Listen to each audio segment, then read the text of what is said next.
बहुत समय पहले की बात है। एक गांव में एक नाई अपनी पत्नी के साथ रहता था।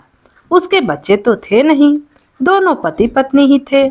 और नाई बड़ा आलसी था, काम करने का उसका बिल्कुल मन नहीं करता। उसकी पत्नी बड़े ताने देकर काम पर उसे भेजा करती थी।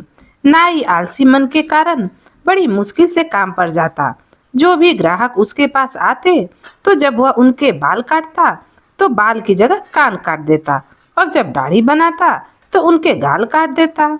इस तरह से नाई के पास जो ग्राहक आते वह भी धीरे धीरे आना बंद हो गए, और ग्राहकों ने उसके पास आना बिल्कुल ही बंद कर दिया।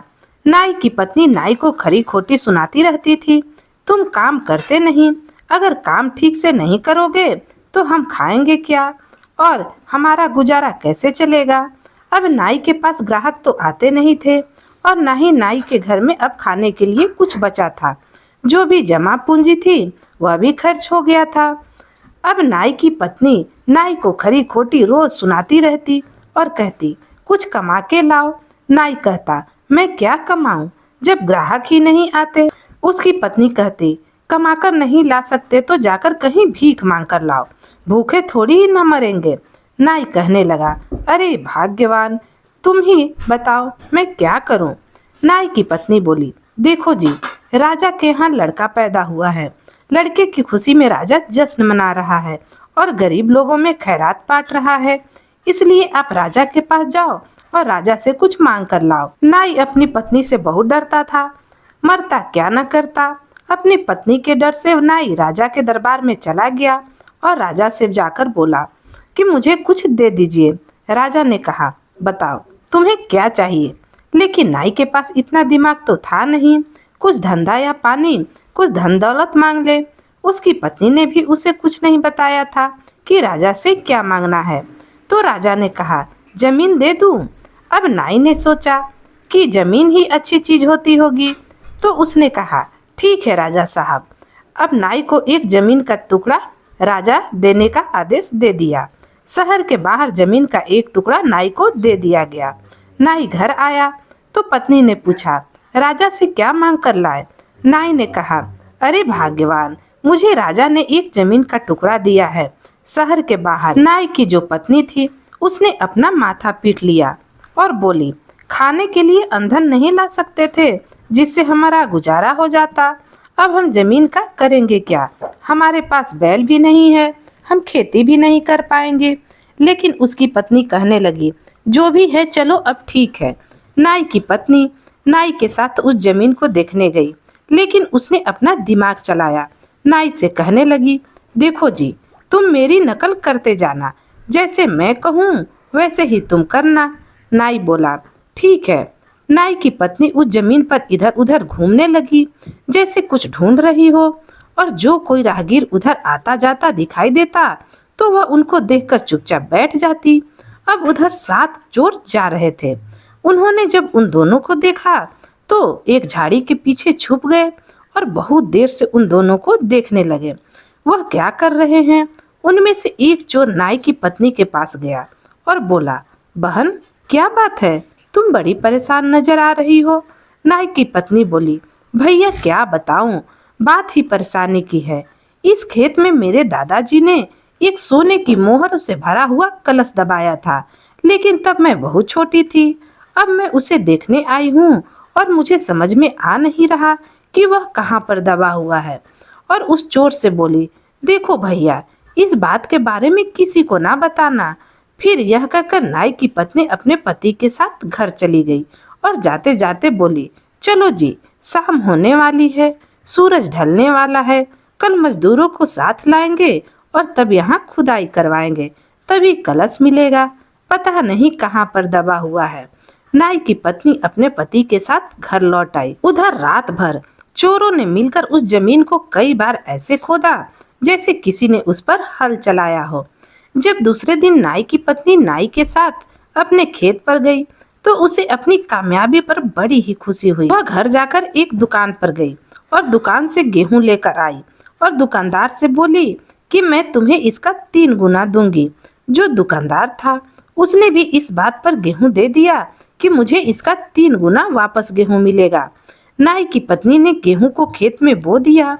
जैसा कि उसने सोचा था, फसल बहुत ही अच्छी हुई। खूब सारा गेहूं हुआ। उसने दुकानदार से जो गेहूं उधार लिया था वह भी चुका दिया और अपने खाने लायक गेहूं भी रख लिया। अनाज से भंडार भर गया। उसके बाद बाकी के गेहूं बेचकर उसने सोने और चांदी के सिक्के और मोहरे खरीद ली। चोरों को नाई की घर पर पहले से ही निगाह थी। चोर नाई के घर आए और उनसे कहने लगे, इसमें हमें हमारा हिस्सा चाहिए। नाई की पत्नी बोली, अरे किस चीज का हिस्सा? वह कहने लगे, हमने इस जमीन की फसल बोने के लिए इस जमीन को बोने लायक बनाया था। तब नाई की पत्नी बोली, मैंने तो तुमसे पहले ही कहा था कि इस जमीन में सोना दबा है और मैंने तो वह सोना निकाल लिया। भाई सुनो, अब तुम्हें नहीं मिला तो तुम्हारी गलती, मुझे मिल गया तो मैं लेकर आ गई। अब चोर कहने लगे, ठीक है, आज रात तुम संभल के रहना, हम अपना हिस्सा खुद ही लेने आ जाएंगे। नाई की पत्नी अब समझ गई और वह भी अपना दिमाग चलाने लगी। तब उसमें से एक चोर नाई के घर ही छिप गया, जिसे छुपते हुए नाई की पत्नी ने देख लिया था। चोर इसलिए छुपा था कि अगर उसके साथी आए तो वह उनके लिए दरवाजा खोल सके। जो नाई था वह अपनी पत्नी से बोला, तुमने वह सोने की मोहरों से भरा हुआ कलश कहाँ रखा है? उसने कहा कि देखो जी, जब चोर आएंगे तो मुझे उसका पता चल जाएगा। मैंने उसको खाट के नीचे गड्ढा खोदकर दबा दिया है और उसके ऊपर एक मिठाई का डब्बा रख दिया है। अब चोर सुनकर अंदर ही अंदर बड़ा खुश हो गया। जब नाई और नाई की बीवी सो गए तो कमरे से वो निकला और उनकी खाट के नीचे जो दबी कलश थी उसको निकाल दिया। सचमुच उनके खाट के नीचे एक कलश दबा हुआ था। जब चोर कलश को अपने साथ लेकर साथियों के पास पहुंचा और बोला कि देखो, तुम्हें तो ज्यादा मेहनत करने की जरूरत ही नहीं पड़ी, क्योंकि मैंने सोने की भरी हुई यह कलश को निकाल कर लेकर आया हूँ। नाई की बीवी कह रही थी, इसमें मिठाइयाँ भी रखी हुई है, चलो पहले मिठाई खा लेते हैं। सातों चोर एक पीपल के पेड़ के नीचे बैठ गए। रात का अंधेरा था, उन्हें कुछ दिखाई भी नहीं दे रहा था। वह कलश में हाथ डाले तो उसमें बकरी की मंगरिया भरी थी। अब सारे चोरों को गुस्सा आने लगा। उनका गुस्सा फूट पड़ा और नाई की पत्नी को सबक सिखाने के लिए दूसरे दिन उसके घर पहुंचे। चोर फिर उनके घर गए और उससे अपना हिस्सा मांगने लगे।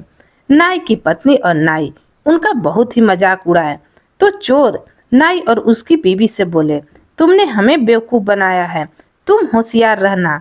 और उनमें से एक चोर वापस से दूसरी रात नाई के घर में जाकर छिप गया। उस चोर को छुपते हुए नाई की बीवी ने फिर से देख लिया। बाकी के सब चोर वापस चले गए। अब बस रात हुई तो नाई अपनी बीवी से कहने लगा, तुमने उन सोने के सिक्कों का क्या किया? जाहिर सी बात है, तुमने बिस्तर के नीचे तो नहीं रखे होंगे।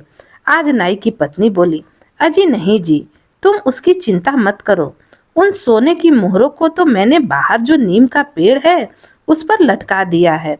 उस पर किसी की भी नजर नहीं पड़ेगी या किसी का ध्यान भी नहीं जाएगा। अब जो अंदर चोर छुपा हुआ था उसने नाई की बीबी की सारी बातें सुन ली और चुपके से दबे पांव घर से बाहर निकल आया और अपने साथियों के पास जाकर बोला, मुझे पता चल गया है नाई की बीबी सोने के सिक्कों से भरे कलश को कहाँ रखी है। और सातों चोर मिलकर उस नीम के पेड़ के पास पहुंच गए। रात का अंधेरा था, उस पर कुछ लटका हुआ दिखाई दे रहा था। नाई की चतुर पत्नी भी जानती थी कि उस पर मधुमक्खियों का छत्ता है। अब नीम के पेड़ को देखकर सब चोर समझ गए कि हाँ, कुछ लटका हुआ तो है। उनमें से पहला चोर उस नीम के पेड़ के ऊपर चढ़ गया और उसको जैसे ही पकड़ने के लिए वो हाथ आगे बढ़ाया तो वो उसका हाथ मधुमक्खी के छत्ते में चला गया। उसके पकड़ने से जैसे ही छत्ता हिला तो कई मधुमक्खियों ने उसके पीछे की तरफ से काट लिया तो वह पीछे हाथ मारने लगा। अब नीचे कुछ दिखाई नहीं दे रहा था, नीचे बस हाथ चलता हुआ दिखाई दे रहा था। तो उसके साथी चोर बोले, लग रहा है कि वो सिक्कों को अपनी जेबों में भर रहा है, ऐसे थोड़ी ना होता है। तब यह देखकर उसका दूसरा साथी भी पेड़ पर चढ़ गया। फिर दूसरा साथी भी मधुमक्खी के छत्तों में हाथ डाल दिया। दूसरे साथी को भी कभी आगे तो कभी पीछे से मधुमक्खियों ने काट लिया। अब वह भी खुद की जान बचाने लगा। नीचे वाले चोर सोचने लगे, दोनों ही सारे सिक्कों को अपने जेबों में भर रहे हैं, हम तो ऐसे ही रह जाएंगे। चोर नीचे से चिल्लाने लगे, अरे भाइयों, आज तक हम सबने मिल बांट कर खाया है, आगे भी ऐसा ही करेंगे। तुम सारे मोहरों को अपनी जेबों में क्यों भर रहे हो? यह कहकर सारे के सारे चोर उस नीम के पेड़ पर चढ़ गए और जो चोर सबसे पीछे खड़ा था उसने छत्ते में हाथ मार दिया।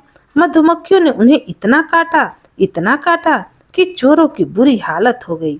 अब वह नीचे उतरने लायक भी नहीं रहे, ऊपर से ही गिरने लगे। गिरते पड़ते जैसे तैसे करके अस्पताल पहुंचे और अपना इलाज कराया।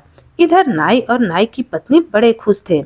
उन्होंने सोचा, चलो अब तो चोरों से हमारा पीछा छूटा। लेकिन 4-5 दिन बाद नाई और उसकी पत्नी ने देखा कि उसके घर की खिड़की खुली हुई थी और वहां से कुछ आवाजें आ रही थी।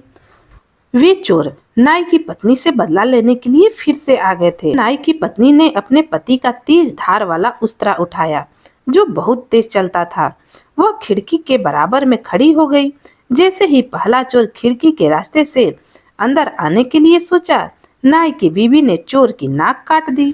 पहला चोर चिल्लाते हुए भागा, अरे यहाँ तो कोई तेजधार चीज है। दूसरा तीसरा ऐसे करके उसने 6 के 6 चोरों की नाक काट दी। जब 6 चोरों की नाक कट गई तो 7वां चोर बोला, भाई मैं तो अंदर नहीं जाऊंगा, कम से कम मेरी नाक तो बचेगी। 7वां चोर उन्हें अस्पताल ले गया और वहां ले जाकर उन्हें मरहम पट्टी करवाई। चोर आपस में बातें करने लगे कि उस औरत से ऐसे तो निपटा नहीं जा सकता, इसलिए वह कुछ योजना बनाने लगे। 7 चोर मिलकर राजा के पास गए और उन्हें जाकर राजा को पूरी बात बताई कि कैसे उसने उनकी नाक काट दी। जब राजा ने अपने सिपाहियों के भेजकर नाई की पत्नी और नाई को दरबार में बुलाया तो नाई की पत्नी ने भी चोरों की सारी बात राजा को कह दी और बहुत बढ़ा चढ़ाकर बताई, जिसे सुनकर राजा को हंसी आ गई। उसने चोरों की जो 6 नाक थी वह भी राजा को दिखाई कि कैसे उसने चोरों की नाक काट ली।